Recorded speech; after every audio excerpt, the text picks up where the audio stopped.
specific sequence on DNA from where the replication starts, and it is called as ORI site. So in the presence of rDNA in the plasmid, beta galactosidase, that is the enzyme, is inactive. So the vector should have single, if not few, recognition sites for the commonly used restriction enzymes in order to insert foreign DNA.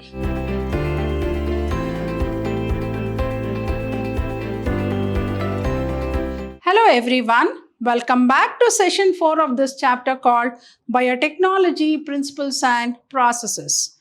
Hope you remember in the last session we learnt about the restriction enzymes. In today's session we are going to study about the origin of replication and about the initiation, that is the selectable markers or selectable markers. So moving on to this very important concept called origin of replication, or we use the word called ORI. Moving on to origin of replication or ORI. So what are the features of cloning vectors? Two very important features of the cloning vectors are the ORI, that is origin of replication, and the selectable markers, or what we use the word called unique sites. So what is origin of replication or ORI?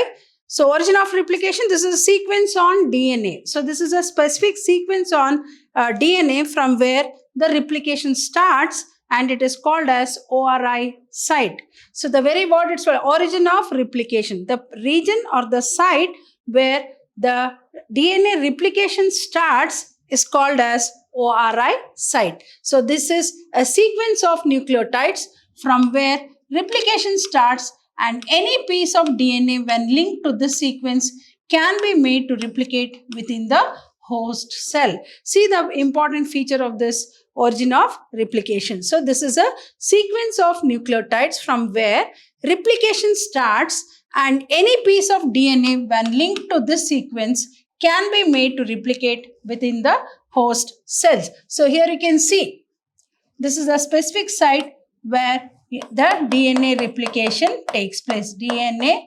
replication takes place. So here we can see the leading strand and the lagging strand, right? The original template strand and the new one that is going to be formed called the replicated strand. So what are selectable markers? The vector requires, so a selectable marker is a gene introduced into the host cell. So it is a gene which is introduced into the host cell, and especially a bacterial cell, So what is a selectable marker? A selectable marker is a gene which is introduced into a host cell, especially a bacterial cell. So the vector requires a selectable marker or unique sites to identify and eliminate non-transformation and selectively permit the growth of transformants like genes that are resistant to antibiotics like AMPR, TETR, etc. So origin of replication, what are the features of cloning vectors, that is plasmids? One is origin of replication, ORI, and the second one is selectable markers. So what is ORI? This is a sequence of nucleotides from where the replication starts, and any piece of DNA when linked to this sequence can be made to replicate within the host cell. So what are selectable markers or unique sites? So the selectable marker is a gene introduced into a host cell, especially a bacterial cell. So the vector requires a selectable marker to identify and eliminate non-transformation and selectively permit the growth of transformants like the gene resistant to antibiotics like AMPR, TETR, etc. Then next is insertional inactivation.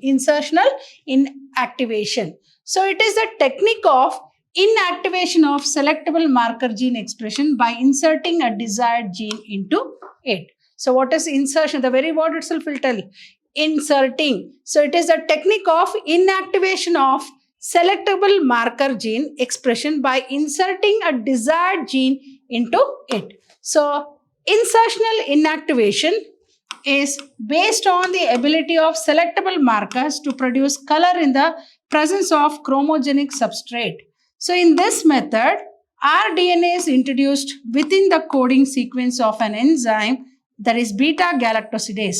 This results into inactivation of enzyme. So what is insertional inactivation? So here you can see transformants, non-transformed, transformed with non-recombinant vector, transformed with recombinant. So tetracycline containing medium, ampicillin containing medium. So it is a technique of inactivation of selectable marker gene expression by inserting a desired gene in it. Then insertional inactivation is based on the ability of selectable markers to produce color in the presence of chromogenic substrate. So in this method, rDNA is introduced within the coding sequence of an enzyme like beta-galactosidase, and this results into inactivation of enzymes. Then in the presence of rDNA, in the plasmid, beta-galactosidase is inactive. So therefore, it cannot produce substrate and bacterial colonies appear colorless. These are identified as non-recombinants. Here you can see transformation of non-recombinants.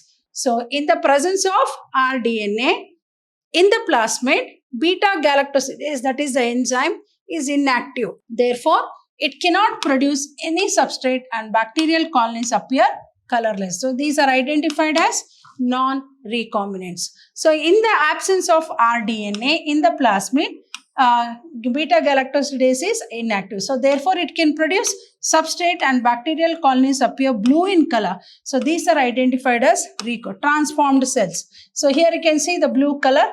These are called as the transformed cells, right?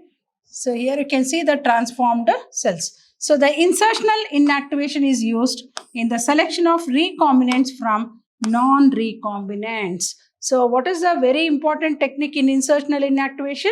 It is used in the selection of recombinants from the non-recombinants. So in the presence of rDNA in the plasmid, beta-galactosidase, the enzyme is inactive. So therefore it cannot produce any substrate and bacterial colonies appear colorless. So they are identified as what? Non-transformants, we can call it. So in the absence of rDNA in the plasmid, beta-galactosidase is active. So there in presence of rDNA, it is inactive. Here in absence of rDNA, it is active. So therefore it can produce substrate. There it cannot produce substrate. Therefore the bacterial colonies appear colorless. Here, therefore it can produce substrate and bacterial colonies appear blue in color. Right? So these are identified as what? Recombinants, that is transformed cells. There it is identified as non-recombinants or non-transformed cells. Here it is transformed cells. So thus the insertional inactivation is used for the selection of recombinants from the non-recombinants. Moving on to the cloning sites.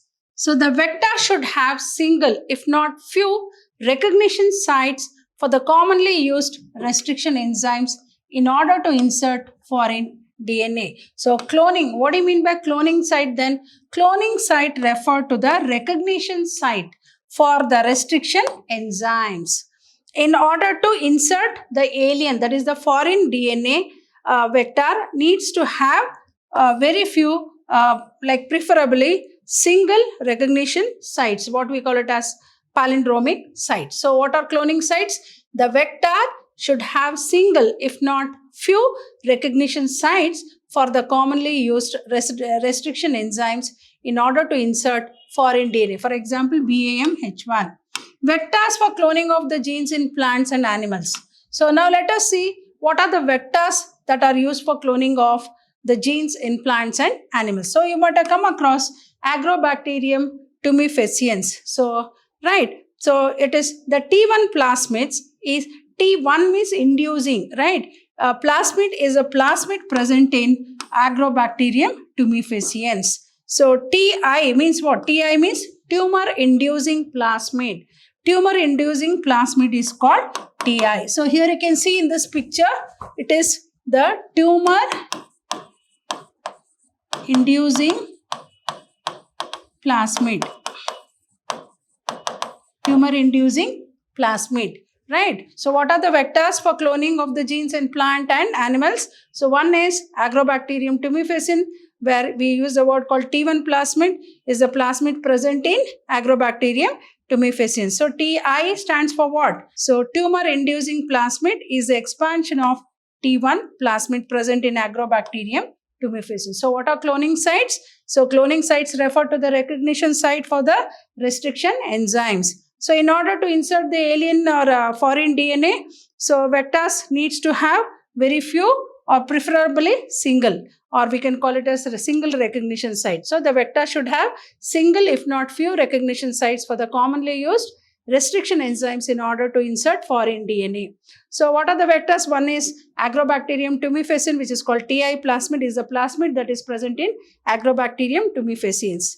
Then TI stands for what? Tumor inducing plasmid is the expansion of TI plasmid present in Agrobacterium tumefaciens. So cloning vectors in plants. So cloning vectors in plants. So the desired gene is transferred. See, we have come across, we can genetically modify the plants and genetically modify the animals and get the desired characters. That is what is being done in the field of biotechnology. So cloning vectors in plants. So the desired gene is transferred from choice organism to animal by using retroviruses as cloning vectors. By using retroviruses as cloning vectors. So it is a pathogenic virus. The virulent gene present on retroviruses has the ability to transform normal cells into cancerous cells. So in genetic engineering, I think, in genetic manipulation of genes, you can play with the genes and alter the gene structure. So in genetic engineering, virulent genes are removed from genetic material of retroviruses to make it non-pathogenic. See how the virulent is made non-virulent, right? So that is how we can alter the genetic makeup or genetic structure of a organism. So thus retroviruses lose its ability to transform normal cells into cancerous cells. The desired gene is then attached to the retrovirus and transferred to animals. So what are the cloning vectors in plants? The desired gene is transferred from choice organism to animal by using retroviruses as cloning vector. It is a pathogenic virus. What do you mean by pathogenic virus? Disease causing virus. So the virulent gene present on retrovirus has the ability to transform normal cells into cancerous cells. So in genetic engineering, virulent genes are removed from genetic material of retroviruses to make it non-pathogenic. Thus, retroviruses lose its ability to transform normal cells into cancer. So the desired gene is then attached to the retroviruses and transferred to animals. So that is how we get the genetically modified animals and genetically modified plants. So here you can see how the plasmid is inserted into a bacteria, right? Then cloning vectors in animals. So the desired gene is transferred from choice organism to animal by using retroviruses as cloning vectors, as I have already explained this particular slide. Hope you have understood all the concepts what I have explained in today's session. So in the coming session, we'll be dealing with the structure of PBR plasmid, right? PB322 plasmid, and we'll be dealing about restriction endonucleases, organisms, and the palindromic sequence. Hope you have understood the concepts what I've explained in today's session. So I'll be back with some more interesting concepts of this chapter called Biotechnology Principles and Processes. Till then, goodbye and thank you.